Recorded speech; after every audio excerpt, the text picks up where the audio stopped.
WWE in the mid-2000s would release their video games on anything that was possible to release on. Need any further proof? Ever heard of a little game called WWE Aftershock on the N-Gage?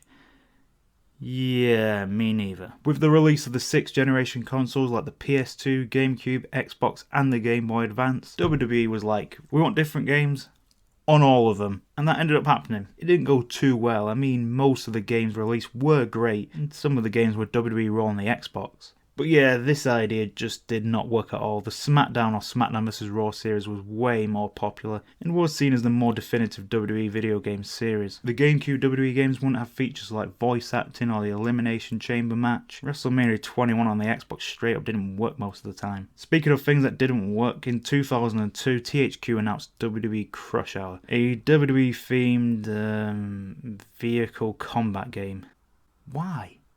Would release a year later for the PS2, GameCube and Xbox. The Xbox version got cancelled and hardly anyone even bought this thing. Fast forward a few years and in 2006, THQ finally decided that they wanted to stop losing money on WWE games, and it finally clicked in the THQ offices. Why not release our most popular WWE game on other consoles? This gave us SmackDown vs Raw 2007 on the Xbox 360. Something must have worked because 1 year later SmackDown vs Raw 2008 was on everything.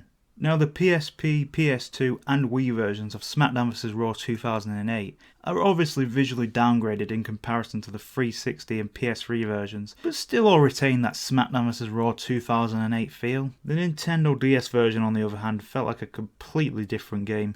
You could have fooled me if you told me this was WWE Aftershock 2. Before I go further into the video, I just want to briefly talk about today's sponsor, Ridge Wallet. The Ridge Wallet is not like your traditional wallet. It's sleek in design and doesn't stick out in your front pocket, like my old wallet used to do. There's multiple versions to choose from as well, including titanium, carbon fibre and aluminium. I'm currently using the titanium burnt design, which looks amazing. So go to ridge.com/TGG and get 10% off your Ridge Wallet by using code TGG. Free worldwide shipping and returns also. Because the Nintendo DS was quite obviously lacking in power compared to the other platforms, SmackDown vs Raw 2008 on the DS was not developed by Yuke's, who handled the development for all other versions. US-based developer Amaze Entertainment was brought in to make SmackDown vs Raw 2008 for the DS. Amaze Entertainment was known for porting over weaker versions of licensed video games onto consoles such as the PSP, PS2, DS and the Wii in the 2000s. Games they released include Spider-Man Web of Shadows, X-Men Origins Wolverine, and multiple Shrek games. The Nintendo DS releases consisted of games such as Looney Tunes Cartoon Conductor and Disney Friends. Nothing screams we want these guys to make a wrestling game on the DS more than Disney Friends. Now on to the actual DS version of SmackDown vs Raw 2008. There's 6 match types to choose from, which is somehow more than the Wii version offered. That wasn't a joke, the Wii version only had 5 match types to choose from, and one of them they just made up. Was a KO match. As you can imagine, SmackDown vs Raw 2008 is missing a lot from this. There's no GM mode, no commentary, or even any create modes. There is a season mode that I will talk about later on. The roster on this game is actually quite decent. There's 21 superstars to choose from. It's got pretty much every big superstar at the time on here. And they even added Hardcore Holly as a Nintendo DS exclusive superstar. Yes! So I started up a match, and why are the ropes in the SmackDown arena red? Unless I've been colourblind for the last 20 years of my life. Those ropes are supposed to be blue. So I started this random match off and I had no idea what was going on at first. I mean, at one point I thought I was winning, then I remembered I was the other guy halfway in. Now gameplay wise, it's simple on paper. Literally everything is done through the touchscreen. You can't even move on your own. The game just does that for you. When choosing a move to do, you'll have to follow the direction it's pointing in on the touchscreen to complete the move. There's one big problem though, the game isn't very good at reading your touchscreen motions, and the computer opponent responds way too quickly to reverse your move. Also the pin system, I couldn't even kick out. Imagine playing a wrestling game and not being able to kick out. So yeah, the single non-touchscreen moment in this game was when I clicked the pause button and quit playing this mess after 3.5 matches. It's like the developer found out the touchscreen was a thing on the DS and just went completely wild with it. As for the season mode in this game, it's not like the 24/7 mode from the other versions of the game, which isn't the worst thing ever, but this season mode is just bad. You just go around challenging other superstars backstage each week, have a match and do the same thing the next week. I've had enough of this game. If I was going to give it a rating,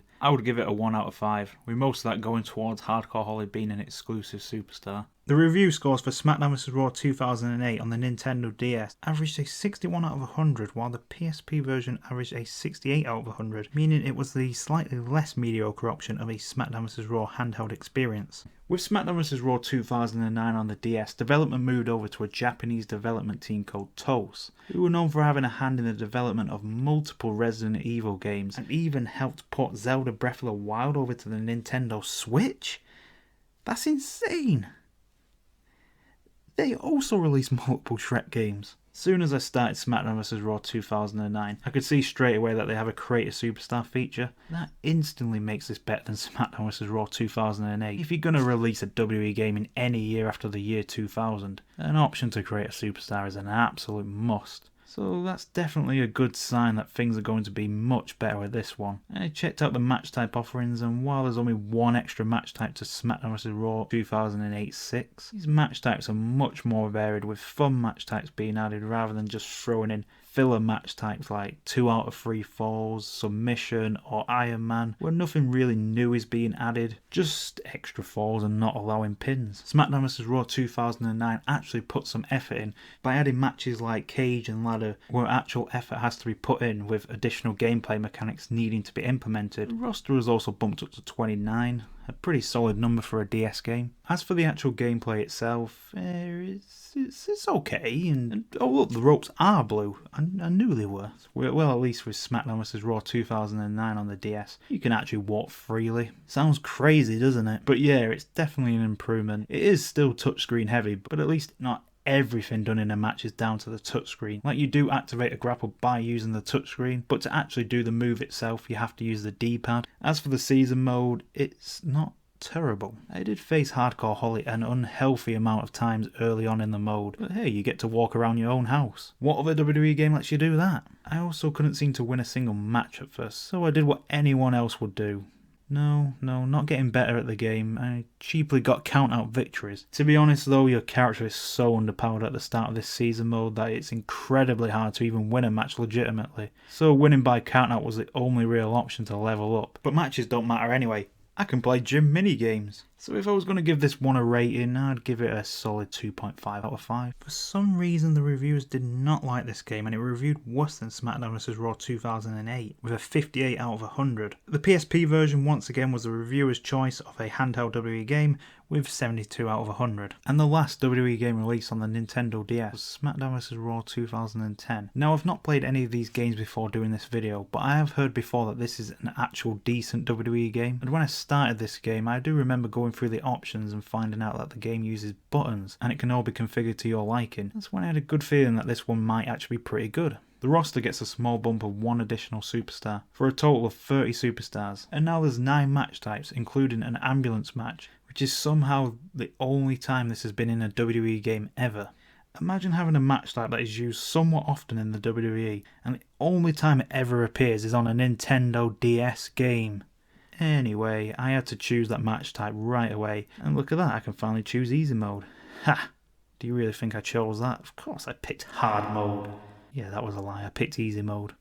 The controls feel way better than any previous SmackDown vs. Raw game on the DS. Using the buttons just feels so right. I never really got why someone thought touchscreen minigames plus wrestling equals works. But hey, welcome to handheld gaming in the 2000s. Wait, did that ambulance just go into the crowd? Season mode is out, and in its place is story mode, and honestly, it's pretty fun. There's a lot more dialogue than in the previous season modes, and there's also choices of what you can do or say that can lead to different things happening. Like I was being a jerk to Triple H for no reason, and that ended up with me being left beaten up. A classic Triple H burial, if I say so myself. There's also free roaming before your matches, like you can go to the gym on off days, or you can just go to sleep constantly like I did. You can also see and interact with superstars backstage during the free roam. I didn't get too far into the story mode, but I do plan on coming back to finish it, and using parts of the story mode for future videos. I have already got some good stuff out of it, so I'm excited to play through it some more. This was by far the best WWE DS game I played, and I'd actually give it a 4 out of 5 stars. It's a shame that this was the last one that was released, because it started to feel like the developers knew where they needed to go to make these games work. A SmackDown vs. Raw 2011 on the DS certainly would have been very interesting to see had it happened. If you do want to get technical, there was also WWE All-Stars on the 3DS. Guess I could do something with that game, as there is some exclusive stuff on there, so yeah. If you want to see me do an All-Stars 3DS video, then let me know in the comments. But before this video ends, the important question: how did SmackDown vs. Raw 2010 on the Nintendo DS score? Right, so here is the PSP version first with a 71 out of 100, and the DS version did 75 out of 100. Wait a second. 71? 75? 71? 75? Do you know what this means? Nintendo finally won!